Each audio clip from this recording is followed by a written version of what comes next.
शेळी पालन मेंढी पालन तुम्ही करणार असाल किंवा करायचे असेल आणि प्रयत्न करत आहात तर तुम्ही हा डायलॉग तर ऐकलाच असेल की शेळ्या मेंढ्यांना ना 1 तास तरी फिरावंच लागत आहे. काय खरं आहे त्या बंदिस्त शेळी पालनाचं. असे टिपिकल डायलॉग आपले आजूबाजूचे कोणीतरी म्हातारं माणूस राहतं, कोणीतरी वयस्कर राहतं, कोणीतरी अनुभवी राहतं, ते आपल्याला सांगत असतं. मग याचा अर्थ असा आहे का हो की तुम्ही बंदिस्त शेळी पालन करूच शकत नाही? अजिबात नाही. चला काही गोष्टी सांगतोय तुम्हाला, त्या जाणून घ्या. हे बघा, आपण तुम्हाला म्हटलं होतं की हे उन्हाळ्याचं पानकाळ्याचं आपण थोडंसं ताडपत्री वगैरे मारून आणि बाहेरच्या साईडनं हे पोतं मारून शेड बनवलं आहे. कशासाठी? दिवसाची सावली आणि रात्रीची थंडीपासून संरक्षणासाठी आणि पावसाच्या संरक्षणासाठी. बघू शकता तुम्ही, या संरक्षणामध्ये अजून एक गोष्ट जबरदस्त झाली, ती म्हणजे काय, ही दावण आपण ठेवतो, गव्हाण आपण ठेवतो आणि त्याच्यामध्ये मस्तपैकी शेळ्या खातात पितात. आणि सगळ्यात बेस्ट तर आपला बोकड बघा, बंदिस्तामध्ये बी फुल खातो आणि फिरस्तीमध्ये पण जबरदस्त चरतो. तर मला काय सांगायचं आहे ऐकून घ्या, समजून घ्या. आता हे आपल्या शेजाऱ्याच्या इथं झाडं तोडायचं काम चालू आहे. झाडं तोडणं म्हणजे छाटणी चालू आहे. तर अशा पद्धतीनं पाला येतो आहे, तिथं बाजेवरच टाका, बरं राहू द्या. आणि शेळ्या तुम्ही बघू शकता मस्तपैकी पाला खाताय.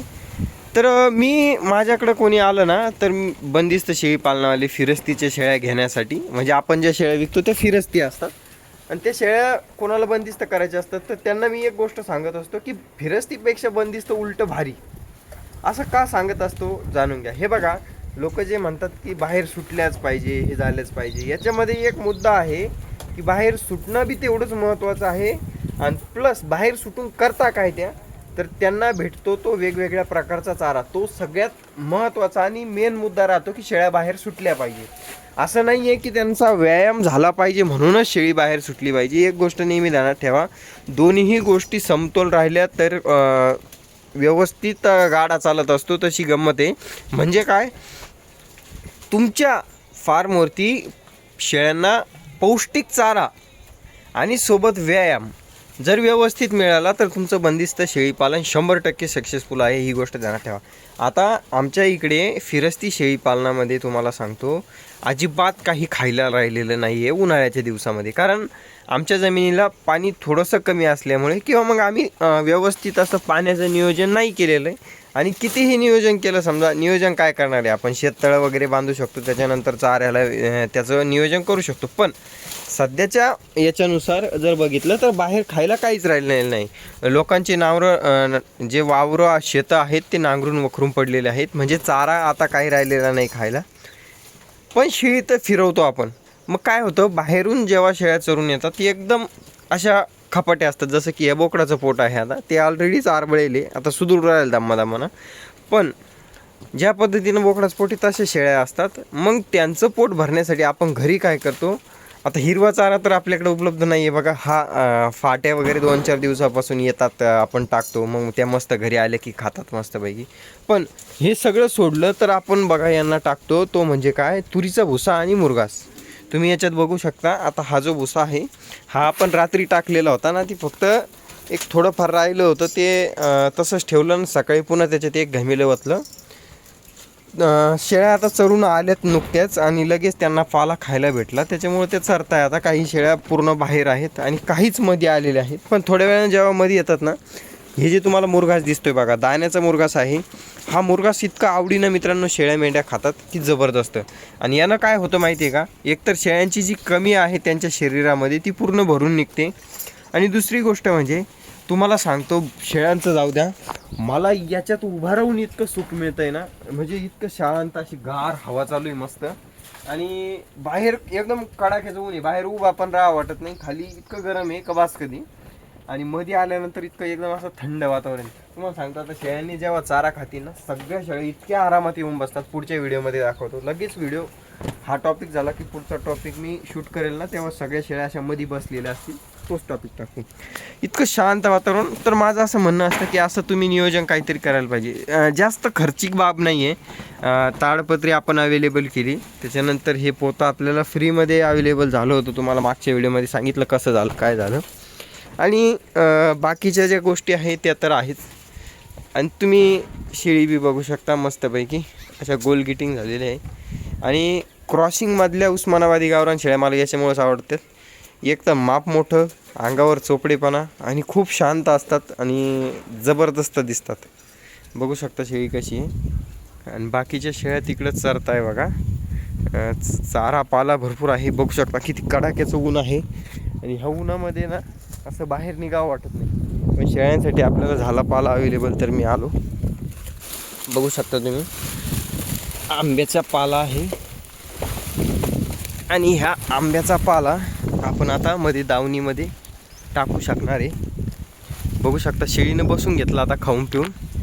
पण ठीक आहे, जेवढं टाकता येईल आपल्याला तेवढं दावणीमध्ये टाकून देतो मी, जेणेकरून थोड्या वेळानं त्या हिंडून फिरून ये ना तुम्हाला सांगतो पूर्ण पाला खाऊनच घेणार आहे मला माहिती. कारण हे बघा यांचं चालूच आहे काही ना काही खायचं. मस्तपैकी आता हे थोडंसं खाली सांडेल, थोडंसं वर जाईल, पण टेन्शन नाही. थोडं करून त्या खालचं वरचं सगळं नील करून साफ करून टाकत असतं मला माहिती आहे.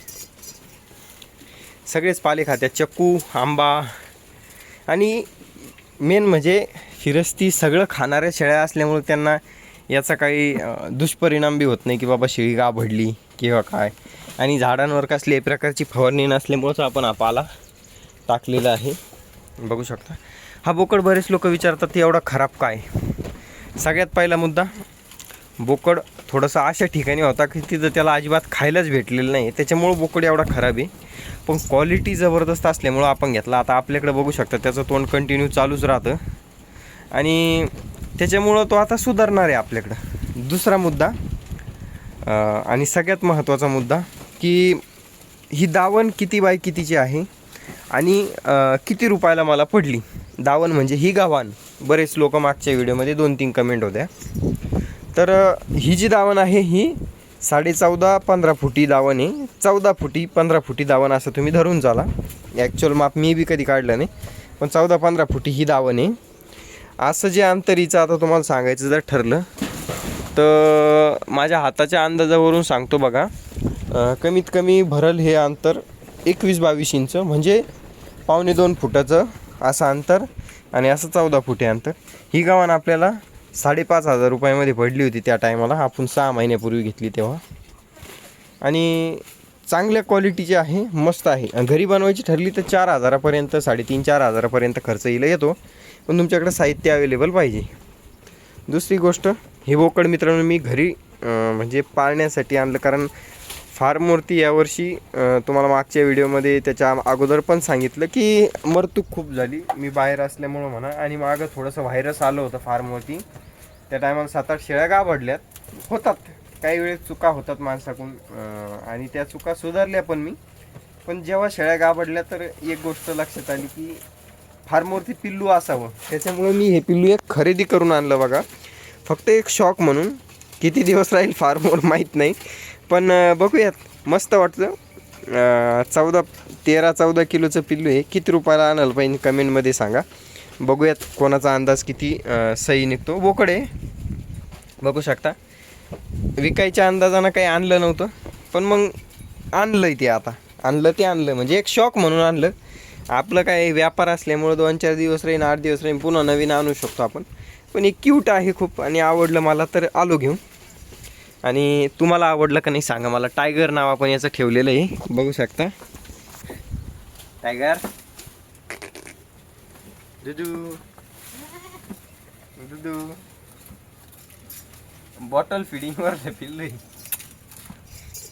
अशा पद्धतीचं आहे बघा. मी का म्हणत असतो शेळीपालन बंदिस्त शेळीपालन सुख. हिची चमक दिसते कातरंग केल्यामुळे बरं का. कातरंग केली एक साईडची, बाकी पलीकडच्या साईडची, पण एक साईडनं बघा कशी चमकते शेळी एकदम. पाला बिला खाताय. चला बाहेर जाऊयात. आला बघा माझ्या माग पळून, लगेच येतं, थांबत नाही अजिबात कुठंच. म्हणा टायगर चल चल.